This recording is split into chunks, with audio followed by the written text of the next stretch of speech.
है ना। एक तो दीनता और दूसरा नम्रता, है ना। मैं ये नहीं जानता कि आप लोग कितने, है ना, उस पर खरे हुए, उस शब्द पर कितने खरे उतरे हैं, परमेश्वर जानता है ना। अगर अभी भी आप में वो उन बातों की कमी है तो क्या है, उसे सही करने की कोशिश करें, है ना। तो फिलिपियों की पुस्तक हम लोग आज पढ़ेंगे, अध्याय 2। इसमें इस प्रकार लिखा है, जैसे कि इसका शीर्षक भी ऊपर ही है, मसीह की दीनता और महानता। अतः यदि मसीह में कुछ शांति और प्रेम से ढाढ़स और आत्मा की सहभागिता और कुछ करुणा और दया है, तो मेरा यह आनंद पूरा करो कि एक मन रहो और एक ही प्रेम, एक ही चित्त और एक ही मनसा रखो। हालेलुया।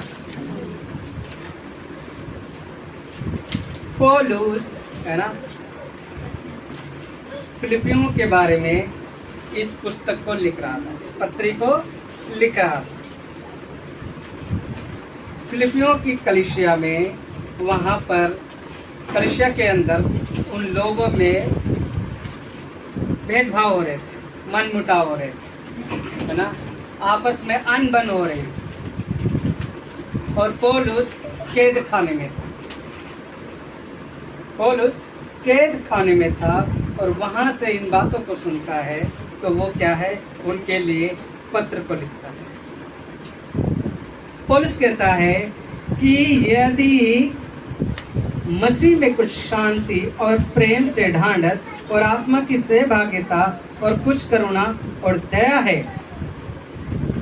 ना, तो मेरा यह आनंद पूरा करो कि एक मन रहो और एक ही प्रेम, एक ही चित्त और एक ही मनसा रखो। हालेलुया।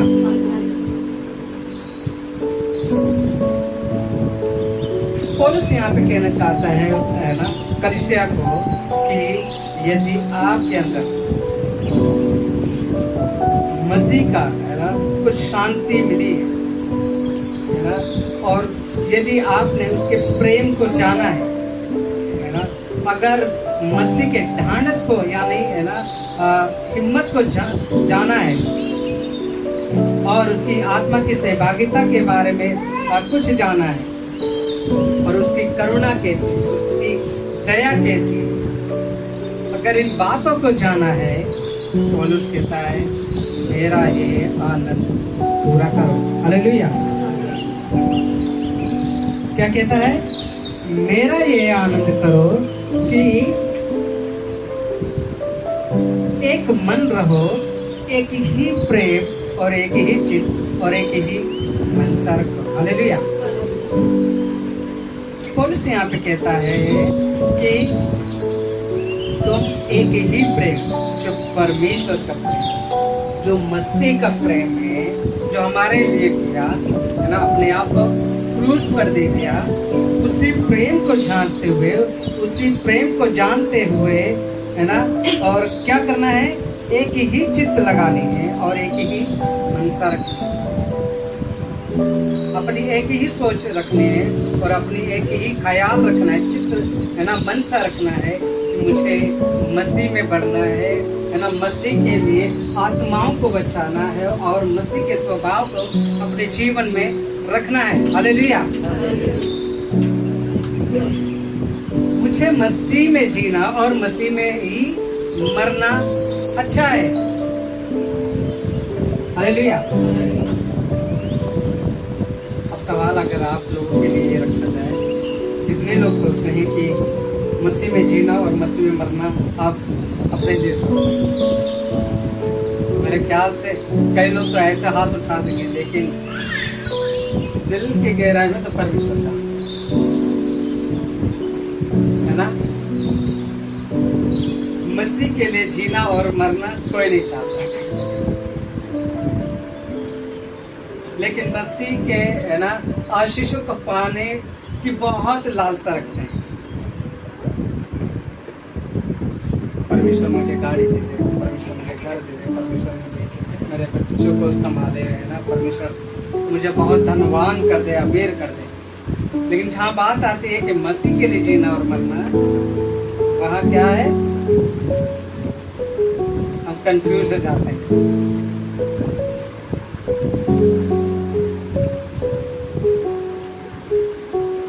एक एग्जाम्पल लेते हैं। यदि हम, है ना, किसी से उधार लेते हैं, कर्ज लेते हैं, तो क्या हम केवल और केवल उसका मूल ही चुकाते हैं? मूल के साथ क्या करते हैं हम? ब्याज भी चुकाते हैं। ऐसा ही है ना। सोचे मसीह ने आपके लिए उस क्रूस को सह लिया, उस मौत को सह लिया, अब उसके लिए आप क्या देंगे? हालेलुया। उसके लिए आप क्या देंगे? रिटर्न में क्या देंगे?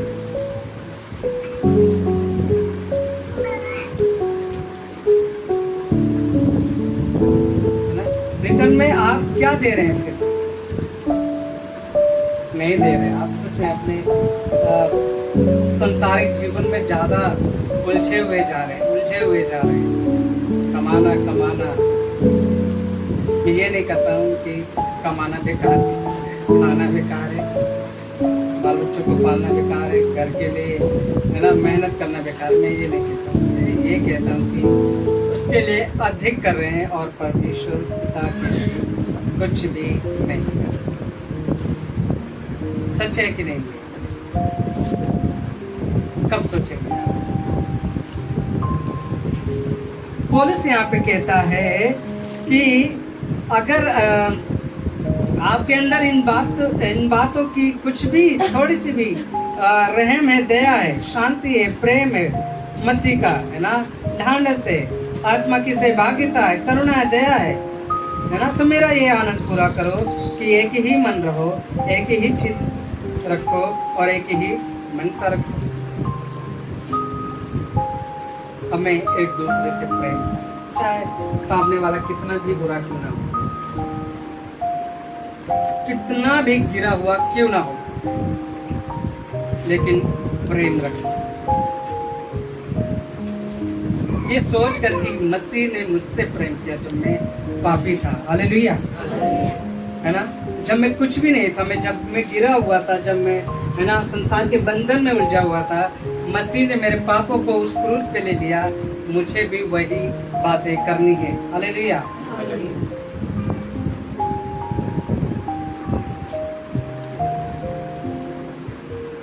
तीसरे में कहता है, विरोध या झूठी बड़ाई के लिए कुछ न करो, पर दीनता से एक दूसरे को अपने से अच्छा समझो। ये मैं नहीं कह रहा, बाइबल कह रही है ना। सनी आप पढ़ देंगे 2:3, फिलिपियो 2:3।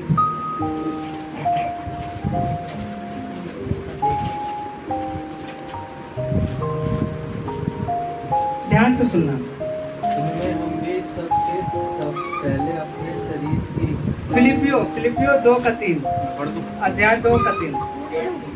हाँ, जतिन पढ़ दो। विरोध या झूठी बड़ाई के लिए कुछ ना करो, पर दीनता से एक दूसरे को अपने से अच्छा समझो। आमीन। ये मेरे बाइबल में लिखा है? क्या ये सिर्फ मेरे बाइबल में लिखा है? नहीं। क्या कहता है यहाँ पे कि विरोध या झूठी बड़ाई के लिए कुछ ना करो, पर दीनता से एक दूसरे को अपने से अच्छा समझो। हालेलुया। मैंने क्या कहा? चाहे इंसान सामने वाला कितना बुरा करे, आपकी समझ में, आपकी सोच में कितना भी गिरा हुआ क्यों ना हो, बाइबल यहाँ पे क्या कहती है? विरोध ना करो, है ना। विरोध में उसके ना खड़े हो और साथ ही साथ झूठी बड़ाई के लिए कुछ भी ना करो, पर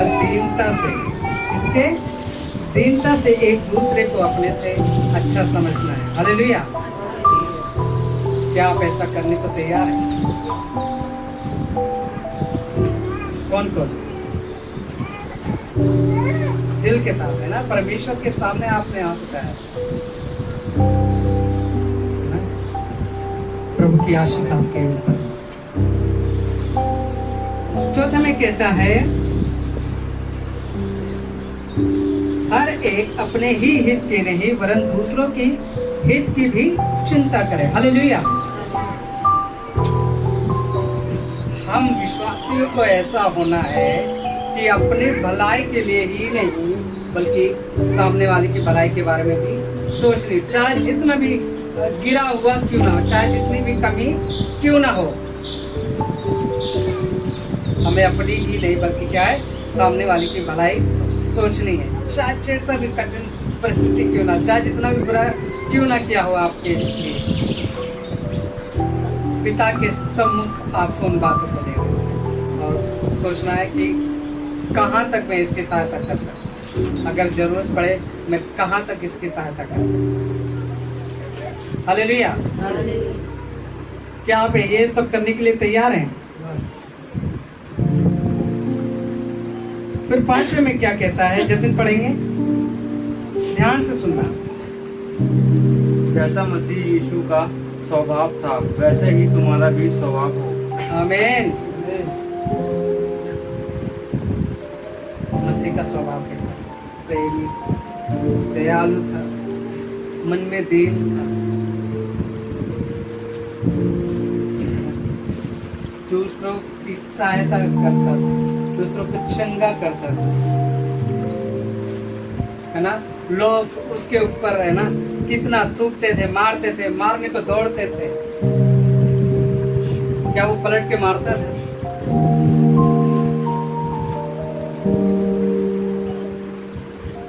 जैसा मसीह का स्वभाव है वैसा तुम्हारा भी स्वभाव। हालेलुया। क्या आप तैयार हैं मसीह के स्वभाव को अपने जीवन में उतारने के लिए?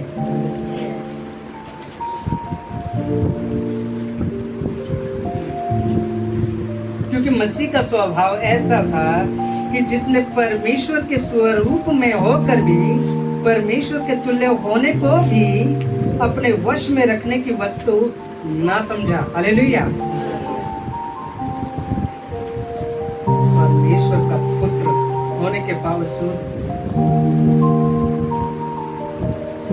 एग्जाम्पल के लिए हम देख लें, एक राजा का जो बेटा होता है ना, वो भरे बाजार में जाए और चले, है ना, क्या उसे कोई तू करके बोल सकता है?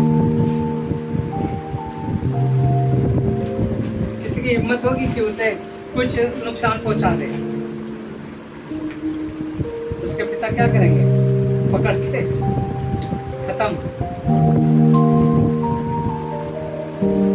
उस सर्वशक्तिमान राजाओं के राजा का पुत्र होने के बावजूद भी उसने अपने आप को, है ना, हमारे लिए उस क्रूस पर दे दिया। अपने आप को एक कोई कीमती वस्तु भी नहीं समझा। वचन यहाँ पे कहता है अपने आप को उसने कुछ भी नहीं समझा कि हाँ मैं इम्पोर्टेंट हूँ, मैं पिता का पुत्र हूँ, तो मेरे आगे सभी दंडवत होने चाहिए, घुटने टेकने चाहिए, मेरे आगे बहुत सारा दान दौलत लेके आना चाहिए। नहीं, उसने कुछ भी नहीं सोचा अपने आप। हालेलुया, है ना। क्या कहता है छठा पद? जिसने परमेश्वर के स्वरूप में होकर भी परमेश्वर के तुल्य होने को अपने वश में रखने की वस्तु भी नहीं समझा। हालेलुया। और आपके विरोध में कोई थोड़ा सा भी बोल दे, आप तो तिलमिला जाते हैं। कैसे हिम्मत हुई इससे, ना, इसकी मेरे बारे में बोलने की? कैसे हिम्मत हुई इसने मुझे ऐसा कह दिया? कैसे हिम्मत हुई कि मेरे बारे में ऐसे चुगली कर दी? कैसे हिम्मत हुई कि, है ना, ऐसे ऐसे कदम उठा लिया? हम अपने आप को ज्यादा इम्पोर्टेंट देते हैं। सोचे, मसीह परमेश्वर का पुत्र होने के बावजूद भी अपने आप को शून्य करते हैं। मेरे बात से एग्री कर रहे हैं आप, है ना? क्या इस बात को आप महसूस कर रहे हैं कि मसीह है ना, जो कि परमेश्वर का पुत्र होने के बाद, इतना सर्वशक्तिमान का पुत्र होने के बाद भी उसने अपने आप को शून्य कर दिया।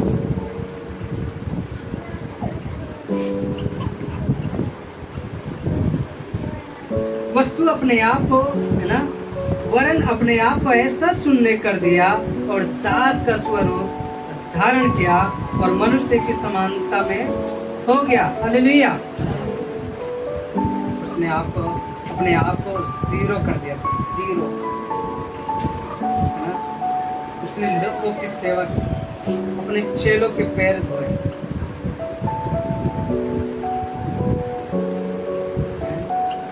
हम में से अगर कोई थोड़ा से भी अगर बुद्धिमान हो जाए या लोग वाहवाही करने लगे है ना, और नाम करने लगे, और फिर हमारे अंदर क्या एटीट्यूड आने लगता है ना, या घमंड आने लगता है कि नहीं मैं हमारी सेवा करें। हमें पूछे, हमें इम्पोर्टेंट है, शादी ब्याह में है, हमें पहले पूछे, रिश्तेदारी में, किसी फंक्शन में हमें पहले तवज्जो दे, ऐसा सोचते। ये तो मसीह नहीं, ये मसीहत नहीं। यदि आप अपने आप को कुछ सोचते हैं और सोचते हैं कि मेरी वाहवाही करें और मेरी ही पढ़ाई हो, है ना, रिश्तेदारों में या और अन्य जगहों में, है ना, तो ये मसीहत है, फिर तो आप मसीह में नहीं है। 8वें पद में कहता, और मनुष्य के रूप में प्रकट होकर अपने आप को दीन किया और यहाँ तक आज्ञाकारी रहा कि मृत्यु, हाँ, क्रूस की मृत्यु की सहेली। हालेलुया। वो पिता का इतना आज्ञाकारी हुआ कि उसने अपने आप को क्रूस में दे दिया और उस मौत को, उस दर्द वाली मौत को सह लिया हमारे लिए। वो तो कह सकता था, अरे मैं तो बहुत, है ना, बहुत सारे चिन्ह चमत्कार के, पूछ लो हाकिम के सामने, है, उन पिलातुस के सामने, लोगों के सामने कह सकता था। पिलातुस के सामने तो है ना मौका था कि वो बोले कुछ और पिलातुस उसे छोड़ दे, लेकिन उसने नहीं कहा। वो कह सकता था, अरे मैंने इतने लोगों को खिलाया, अरे मैंने इतने लोगों को चंगाई की, है ना, और इस भलाई के बदले मुझे बुराई मिल रही है। ऐसा कई बार मुझे सोचने लगा, है ना, और सच में ऐसा मेरे साथ भी होता है कि कई लोग ऐसे हैं जो बहुत दिल को दुखाते हैं, लेकिन मसीह मुझे ढांढस देता है, हिम्मत देता है ना। और यही परिपक्वता की पहचान होती है मसीह में, जो मसीह के वचन को सुन के और महसूस कर ले कि हाँ, सच में मैं अपने आप को ना समझ के परमेश्वर की सुन, है ना। जो एक कहानी थी, है ना, कोई व्यक्ति था